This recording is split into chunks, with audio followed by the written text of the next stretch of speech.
Hey everyone, it's Jason Dunn from Digital Home Thoughts here, and this is my review of the HP Mini 110 or the HP Mini 1100 if you are in Canada, where I am. So if you've watched my unboxing video of this netbook, you'll know kind of what it comes with, and I also talked about how similar it was to the HP Mini 1000. So this notebook is, or this netbook rather, is it improves upon the HP Mini 1000 in a couple of really important ways. So as I mentioned in that unboxing video, the battery. So this is something that's really important. Now this is the 3-cell battery that I have here, and I might as well toss out the battery test numbers here. I do a battery test that I call the surf and type test, where basically I crank up the screen brightness to 100%, Wi-Fi is turned on, and then I will just essentially browse and type. So I have WordPad open, and I'm just sort of copying and pasting some text, and clicking on some different web pages, and it sort of simulates roughly what it would be like, if someone just wanted to sit down and maybe do some general work, or kind of browse the web. I didn't access any YouTube videos or anything that was really CPU intensive. So this is about the most gentle battery test that you can do while still having the brightness cranked up all the way. And the numbers I got were 2 hours and 14 minutes. So that was my test score. In comparison, the Dell Mini 10 did about 2 hours and 30 minutes. So again, since most of these netbooks, they have virtually the same hardware, a lot of them, frankly, their benchmarking scores, their battery scores, they all end up being virtually the same. So 2 hours and 14 minutes.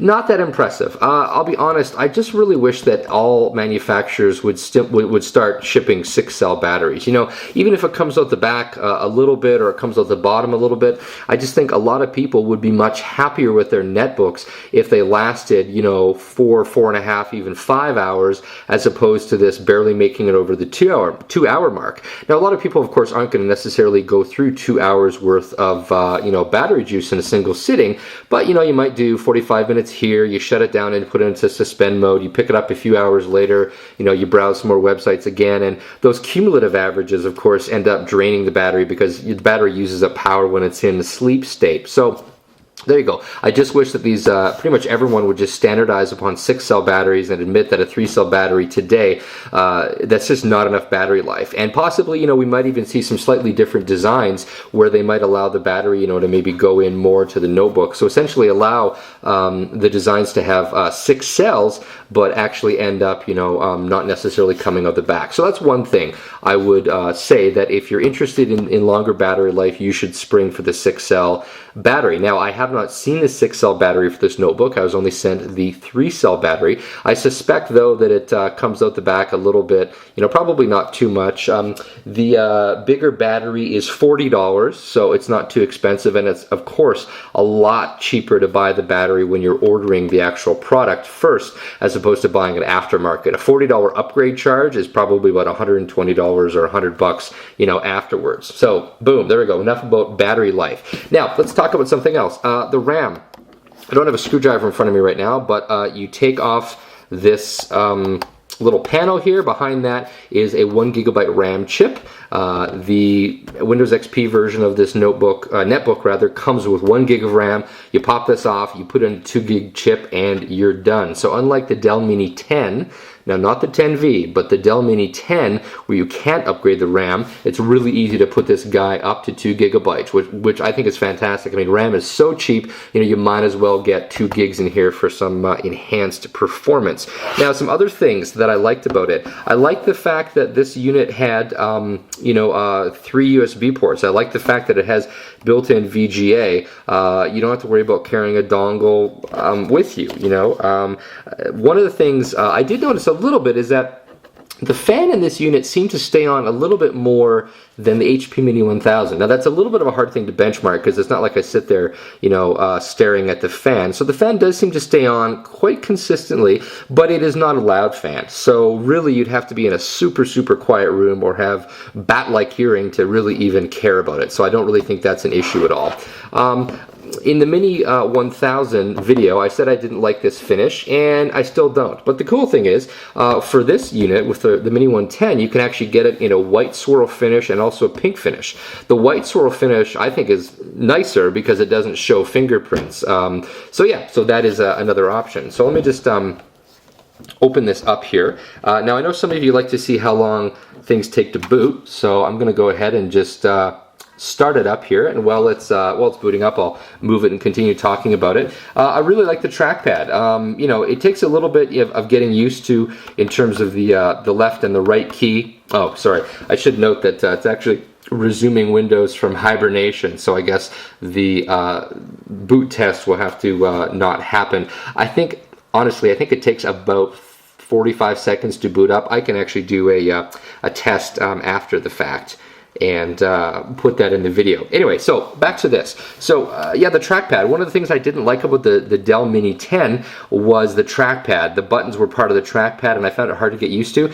I got used to this right away. Again, maybe because it's like the Mini 1000 that I've tested before. It was really easy to get used to. I didn't feel like I had any compromises.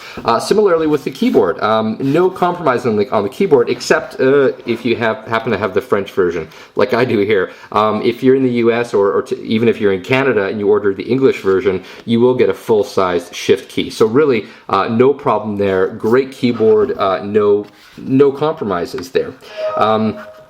In terms of the device itself, in terms of software, let me just see. I made a little text file of the things that I had to uninstall, and this is a little bit hard to see. There's not really a lot there. The Office 2007 Trial I uninstalled, AOL Instant Messenger 6 I uninstalled, and Norton Internet Security 2009, which is actually, as far as antivirus programs go, pretty good. So it's a good job for HP. They didn't really spend a lot of effort loading this up with a bunch of crapware, which is cool. One of the things that I did not like, and let me just move the camera up here so I can show you.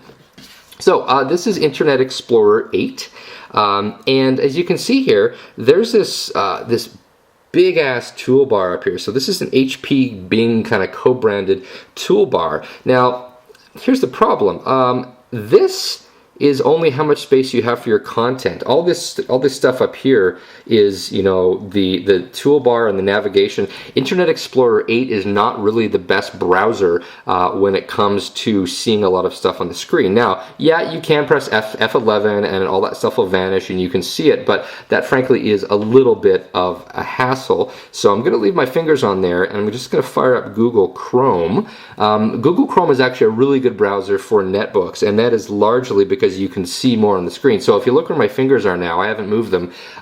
You see how you get all that extra space up there? In Google Chrome, its user interface is kind of minimized up there. So if you're using a netbook and you don't have the high resolution screen, I definitely recommend Google Chrome, and I do not recommend using IE8 with that horrible toolbar. Now, of course, you can click on the X and you can get rid of it, so it's not very hard to get rid of, but a lot of people frankly won't know any better, and I sort of wish that HP would have realized that, on a netbook with limited screen resolution and sort of overall size, it's not a great idea to put that toolbar on there.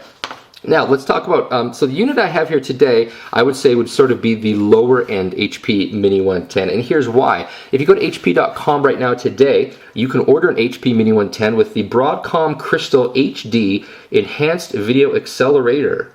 Wow, okay, that costs you $30. I haven't tested it. It's supposed to allow acceleration of HD, so we actually have some dedicated graphics acceleration on that unit. For 30 bucks, it seems like it's worth it. For another 30 bucks, you can get the high-res screen. The high-res screen is a 1366 resolution by 768 resolution going this way. So that is, a really nice option. For only 30 bucks more, it's, why not get it? The HP external DVD burner. So as you noticed, and I guess I'll point it out again so nobody dares comment, there is no optical drive. So on, most netbooks do not have optical drives, which we all know because we've all watched my top 10 netbook questions, right? Yeah.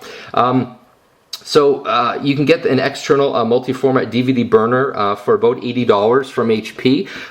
Dell charges, I think it's about $110 or $120 for their DVD burner. So HP did a good job in, frankly, just making it affordable. You know, so if you need an external DVD drive, that is a great product to go for.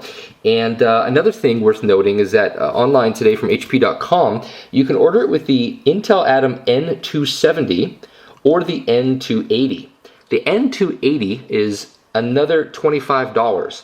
The only difference between these two processors that I've been able to ascertain is that well, there's two differences. The first is that the N280 runs at 667 megahertz in terms of the front side bus speed. The N270 runs at 533 megahertz front side bus speed. I would be hard pressed to find any benchmark that would actually show any real world difference between these two. So my advice is save your 25 bucks and, you know, put it towards the high def screen or the battery or whatever, you know, if you're on a bit of a budget. So I spec'd out a unit with basically everything except I did the lower priced processor, and it came out to $429. So that's $429 for a unit with a 6-cell battery, high def screen, the HD acceleration on that Broadcom processor. And that did not include the multi-format DVD writer because not everyone needs that. But yeah, so $429. So overall, I think that the HP Mini 110 right now today, as of the end of July, this wins my sort of award for most preferred netbook. Like I said, I felt like I didn't have to have any compromises with the keyboard, no compromises with the touchpad, no compromises on storage. You know, you can get it with a 160 gigabyte hard drive, so I wasn't compromising on storage space. So really, everything about it is great. Oh, and I should actually mention one other thing, is that this screen, this is actually a matte finish screen, so this is not high gloss. I really truly prefer a matte screen. I just think it makes everything just look a little bit better overall, and so I'm really happy that HP, went with this type of matte finish on the screen. Now, is this, a perfect netbook? No. I would love to see some other enhancements. I mean, more battery life is always preferable. The 6-cell battery is a great start, but I want to see them push it even further. It would be great, if the fan were even quieter. Like I said, it's not loud, but I mean, it would be wonderful if you literally couldn't hear the fan, even if you were trying. But overall, I really think that this netbook is essentially, there's no real compromises. I felt like with a lot of other netbooks I've looked at, there were compromises in terms of, there was something about it that I just sort of didn't like, but the HP 110 frankly just wins me over for being an all-around really good netbook that doesn't really have any compromises. In terms of, pricing and things like that, there may be some slightly cheaper netbooks out there. I'm not sure what the pricing is on the Acer Aspire one, but Acer tends to price their stuff pretty low. But I really like the build quality on the HP Mini 110. I really, like I said, I just felt like there was really no compromises. It's, light and thin. It's not quite as thin as the HP Mini 1000, but it's not that much thicker, on the back end here. It's just a little bit thicker. So yeah, there you go. There's my video review of the HP Mini 110. If you have any questions, feel free to post them. As a reminder, please watch my top 10 netbook questions video before you post any questions, because odds are I've covered it in there, and if I've covered it in there, I will not be answering your question in this video. Sorry. I'm getting a ton of questions on YouTube, and while I try to answer all of them, it's pretty painful for me to have to answer the same questions over and over again. So I hope you've liked this video. Please subscribe to our channel over there. Rate the video, post a comment. If you like the videos I'm doing, please let me know. Positive encouragement is always appreciated. This has been Jason Dunn from Digital Home Thoughts. Thanks for watching the video.